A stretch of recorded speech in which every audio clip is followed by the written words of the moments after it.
కేసీఆర్ పాలనలో బీఆర్ఎస్ లీడర్లు పెద్ద ఎత్తున ఆస్తులు కూడబెట్టుకున్నారని కాంగ్రెస్ పదే పదే ఆరోపించింది. పొలిటికల్ లీడర్లతో పాటు బ్యూరోక్రాట్స్ వారి బంధువుల పేర్ల మీద విలువైన భూములు రిజిస్ట్రేషన్ జరిగినట్టు ఆరోపించింది.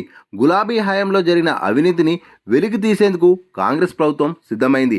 2018 నుంచి 2023 నవంబర్ వరకు జరిగిన భూముల రిజిస్ట్రేషన్లపై ఆరా తీస్తున్నట్టు తెలుస్తోంది.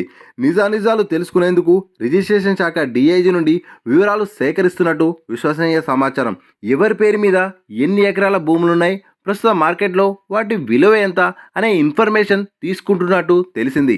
బీఆర్ఎస్ ప్రభుత్వ హయాంలో హెచ్ఎండిఏ పరిధిలో సుమారు 10,000 ఎకరాలు గులాబీ లీడర్ల చేతుల్లోకి వెళ్లాయని కాంగ్రెస్ విమర్శలు చేసింది. ఇప్పుడు ఆ జాబితాను బహిర్గతం చేసేందుకు ప్రభుత్వం ప్లాన్ చేస్తున్నట్టు ప్రచారం జరుగుతున్నది. 5 ఏళ్ల కాలంలో ఏ ప్రాంతంలో ఎన్ని ఎకరాలు, ఏ లీడర్, ఏ అధికారి పేరు మీద రిజిస్ట్రేషన్ జరిగిందనే విషయాన్ని బయటికి తీసుకొని రావాలని భావిస్తున్నట్టు సమాచారం. విలువైన ఆస్తులు సాధారణ వ్యక్తుల పేరు మీద రిజిస్ట్రేషన్ జరిగితే ఆ వ్యక్తి నేపథ్యం ఏంటి, అతనికి పొలిటికల్ లీడర్లతో ఎలాంటి రిలేషన్స్ ఉన్నాయి, ఎవరికైనా బినామీగా ఉన్నారా అనే కోణంలో ఆరా తీస్తున్నట్టు సమాచారం. 5 ఏళ్ల కాలంలో ప్రభుత్వ భూములు అన్యాక్రాంతమైనట్టు ఆరోపణలున్నాయి. ప్రధానంగా కొందరు లీడర్లు, అధికారులు తమకున్న పవర్తో సర్కార్ భూములు ఆక్రమించినట్టు ప్రచారం జరిగింది.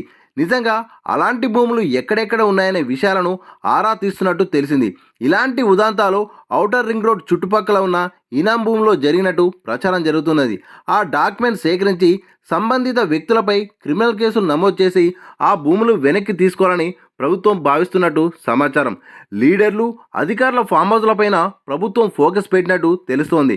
గత ప్రభుత్వంలో మెజారిటీ లీడర్లు, ఆఫీసర్లు ఫామ్ హౌస్లు ఏర్పాటు చేసుకున్నారనే ప్రచారం ఉంది.